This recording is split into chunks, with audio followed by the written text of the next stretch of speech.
Sa exclusive interview ko kay Vice President Sara Duterte nitong linggo, tinanong ko siya kung handa ba siyang humalili sakaling magkudita laban kay Pangulong Bongbong Marcos sa gitna ito ng issue sa korupsyon sa flood control projects.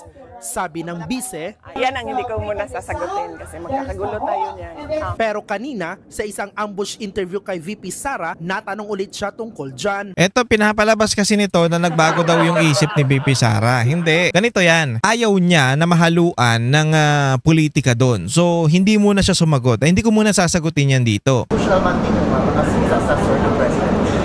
In case of course. O kaya siya natawa eh. O syempre naman, ayun naman talaga eh. Ang mandato ng vice presidente, nagka-problema, namatay ang presidente, na-impeach ang presidente, automatic siya ang papalit. Of course, syempre. Of course. There is no question about my readiness.